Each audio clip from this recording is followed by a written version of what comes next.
اعوذ باللہ من الشیطان الرجیم بسم اللہ الرحمن الرحیم الحمدللہ رب العالمین والصلاة والسلام علی محمد وعلی اجمعین واللعنۃ الدائمۃ علی اعداء محمد وآل محمد اما بعد وفقنا اللہ وإیاکم للعلم والعمل الصالحین انشاءاللہ تعالی رب یسر ولا تعسر تمم بالخیر۔ عالم کسے کہتے ہیں اور عالم کی تشریح کیا ہے؟ جیسے کہ روایات معصومین علیہ السلام میں اس چیز کو بڑے واضح انداز سے بیان کیا گیا ہے کہ جب بھی اختلاف ہو جائے اور فقہا کا اختلاف ہو اور ہر کسی کے پاس حدیث بھی موجود ہو، حدیث کے ہوتے ہوئے اگر اختلاف ہو گیا ہے تو ظاہری بات ہے ہمیں پتہ ہے کہ یقیناً ان میں سے ایک ہی ٹھیک ہوگا، دونوں ایک ٹائم پہ ٹھیک نہیں ہو سکتے۔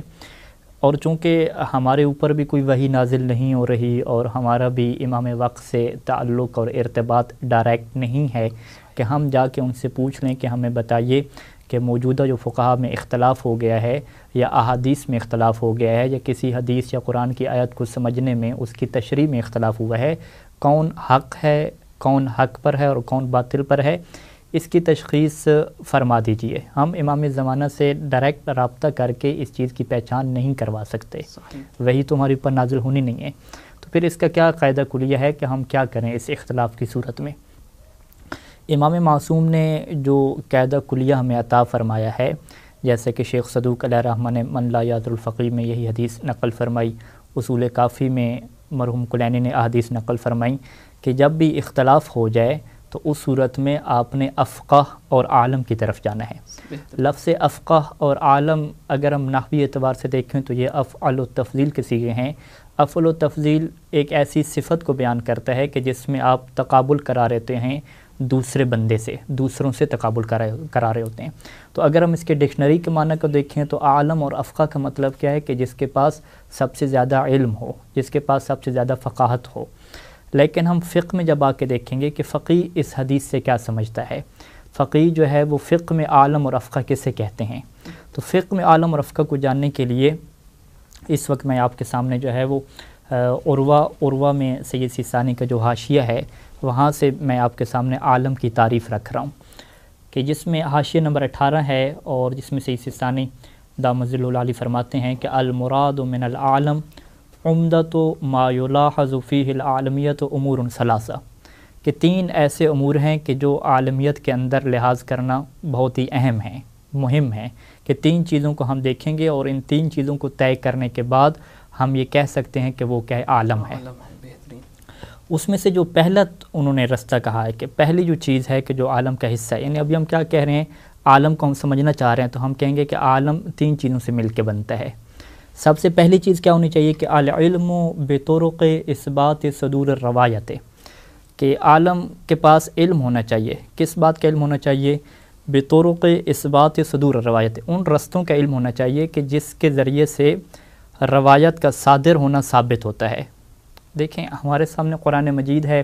اس کے اوپر کوئی دوسری رائے نہیں ہے کہ یہ وہی کتاب ہے جو پیغمبر اسلام صلی اللہ علیہ وآلہ وسلم پہ نازل ہوئی تھی اور اس کی حفاظت کی ذمہ داری خود اللہ تعالی نے کیا اپنے ذمہ رکھی ہے۔ لیکن جہاں تک احادیث کا تعلق ہے، احادیث اور روایات میں ایسا نہیں ہے، اور گزشتہ قسط میں ہم بیان کر چکے ہیں کہ احادیث میں بہت زیادہ اختلاف موجود ہے، اس کے اندر تحریف بھی ہوئی ہے، اس کے اندر جھوٹ بھی کیا شامل ہو چکا ہے، سب کچھ یعنی اس طریقے سے ہے۔ تو اس صورت میں اب عالم فقیہ کون سا ہوگا؟ عالم فقیہ میں پہلے سٹیپ پہ اس کے پاس ایسا علم ہونا چاہیے کہ اسے پتہ چل سکے کہ کون سی روایت ٹھیک ہے، کون سی روایت ٹھیک نہیں ہے، یہ چیز اس کے اندر ہونی چاہیے۔ اور اس چیز کے اندر سیستانی فرماتے ہیں پھر کون سے علم کے اندر اسے زیادہ ماہر ہونا چاہیے؟ فرماتے ہیں کہ وَالدَّخِيلُ فِيهِ عِلْمُ الرِّجَالِ وَعِلْمُ الْحَدِيث، اس کے لیے علم رجال اور علم حدیث ضروری ہے کہ جس سے اسے پتہ چلے گا کہ معرفت الکتب و معرفت الروایت، اسے پتہ چلے کہ کون سی کتابیں احادیث کے ہمارے پاس ہیں، کون سی کتابیں ایسی ہیں کہ جو ثابت ہیں، کتابوں کے نسخوں میں کیا اختلاف ہے، وہ معرفت النسخ المختلفت،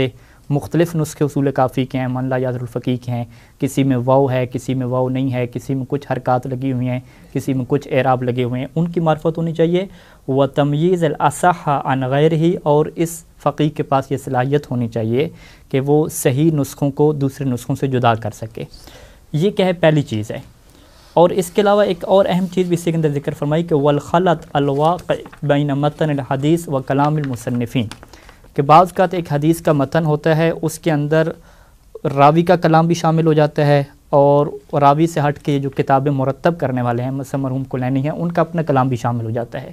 تو چونکہ جو پرانے نسخے ہیں وہ ایک ہی طرز پہ لکھے جاتے ہیں، کلر وغیرہ کا اس میں فرق نہیں رکھا جاتا، ایک ہی لائن پہ لکھے جاتے ہیں، تو لہٰذا ایک فقیہ کے اندر یہ صلاحیت ہونی چاہیے کہ اسے پتہ ہو کہ کہاں تک امام کا کلام جاری ہے، اور پھر کہاں اندر راوی کا کلام آیا ہے، پھر کہاں اندر جو ہے وہ جو مصنف ہے اس کا اپنا کلام آ گیا ہے۔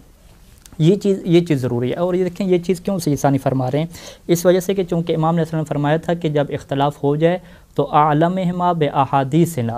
اس فقیہ کی طرف جانا ہے کہ جس سے ہماری احادیث کی زیادہ معرفت ہو۔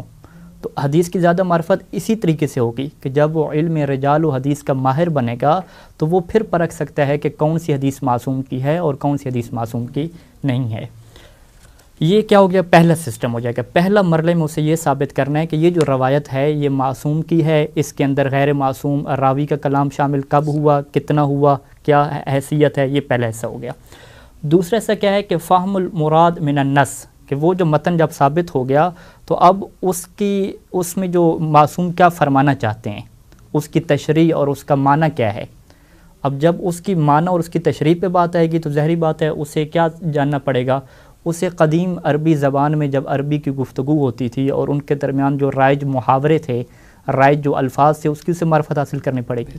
یعنی اس سے بہت پیچھے جانا پڑے گا، اس سے قدیم کتابیں عربی کی پڑھنی پڑیں گی۔ اور یہ خوبصورت جملہ ہے کہ اگر آپ سائنس میں ترقی کرنا چاہتے ہیں تو آپ کو آگے سے آگے جانا پڑے گا کہ آپ مریخ تک، چاند تک پہنچیں، لیکن اگر آپ دین کو سمجھنا چاہتے ہیں تو آپ بالکل اتنا پیچھے جائیں کہ رسول خدا کے قدموں تک آپ پہنچ جائیں، کیونکہ ہم یہ جانتے ہیں کہ جیسے حالات گزرتے ہیں، وقت گزرتا ہے، وقت کے گزرنے کے ساتھ زبان کے الفاظ میں، اس کے معنی میں تبدیلی ہوتی رہتی ہے۔ تو لہٰذا یہ ثانی کیا فرماتے ہیں کہ خود روایت کو ثابت کرنے کے بعد دوسرا مرحلہ جس کے اندر فقیہ کو زیادہ ماہر ہونا چاہیے کہ وہ نسخ سے جو امام کی مراد ہے، وہ جو متن ہے، وہ جو الفاظ لکھے ہوئے ہیں، اس سے امام کیا فرمانا چاہتے ہیں اس کا اسے علم ہونا چاہیے۔ اور یہ کیسے ہوگا؟ بتشخیص القوانین العامۃ للمحاورۃ وخصوص طریق الائمۃ علیہم السلام فی بیان الاحکام۔ ایک تو وہ کیا ہے کہ جو عمومی طور پہ محاورہ اور بولنے کا جو طریقہ تھا اس زمانے میں اس کا اسے علم ہو، اور خصوصی طور پہ جب معصوم کلام فرماتے تھے، احکام کو بیان فرماتے تھے، تو معصوم کا کیا لہجہ ہوتا تھا، کیا انداز ہوتا تھا، کون سے الفاظ کو وہ استعمال کرتے تھے، اس کی معرفت بہت ضروری ہے۔ اور اس کے علاوہ اسے پتہ ہونا چاہیے کہ علوم ادبیہ، عرب کے لٹریچر کا قدیم اس سے پتہ ہونا چاہیے، علم اصول کا اسے پتہ ہونا چاہیے۔ اور ایک اہم چیز اس میں یہ ہے کہ والاطلاع علی اقوال من عاصرهم من فقہاء العامۃ، کہ اہل سنت کے فقہا جب اس زمانے میں موجود تھے، ان کے جو مفتی موجود تھے، ان کے پاس جو روایات تھیں اس کا بھی علم ہونا چاہیے۔ اس سے کیا ہوگا کہ ان روایات کی وجہ سے ہمیں اپنی روایت کا معنی سمجھنے میں آسانی ہوگی۔ یعنی جب ہم سارا دیکھ رہے ہوں گے کہ ماحول اس طریقے سے بنا ہوا ہے، اہل بیت کے در سے بھی روایات آ رہی ہیں، ادھر سے بھی روایات آ رہی ہیں، وہ لوگ بھی کچھ سمجھ رہے ہیں، ہمارے اہل بیت کی روایات بھی کچھ سمجھ رہے ہیں، تو ایک حدیث کا معنی سمجھنے میں اس چیز کا بہت بڑا دخل ہوتا ہے۔ اور اس کے علاوہ جو تاریخ کے حوالے سے ہے اور یہ چیزیں، یہ بھی اسے علم ہونا چاہیے، تب جا کے اسے پتہ چلے گا کہ معصوم کلام میں کیا فرمانا چاہتے تھے۔ تو یہ دوسری چیز ہوگی، یعنی پہلی چیز روایت کو ثابت کرنا، دوسرا ہے روایت کے الفاظ سے معنی کو سمجھنا، اور تیسری چیز کیا ہے کہ استقامت النظر فی مرحلۃ تفریع الفروع علی الاصول،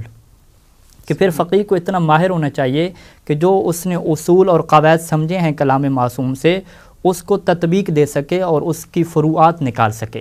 یعنی امام نے ایک قاعدہ کلیہ بیان فرما دیا، تو اب فقیہ کو پتہ ہونا چاہیے کہ یہ جو فرض کریں امام نے قاعدہ بیان فرمایا کہ احتیاط کرنی ہے، یا امام نے قاعدہ بیان فرمایا کہ جب کسی چیز کا حکم معلوم نہ ہو تو وہ آپ کے لیے حلال ہے، تو یہ قواعد کہاں کہاں پہ فٹ ہونے ہیں اور اس کی کتنی شاخیں بنتی ہیں، اس چیز کے اندر اسے ماہر ہونا چاہیے۔ تو بس اگر آپ نے دیکھنا ہے کہ کون عالم ہے تو آپ یہ دیکھیں گے کہ جو ان تین امور میں سب سے زیادہ علم رکھنے والا ہوگا، سب سے زیادہ ماہر ہوگا، اسے ہم عالم کہیں گے۔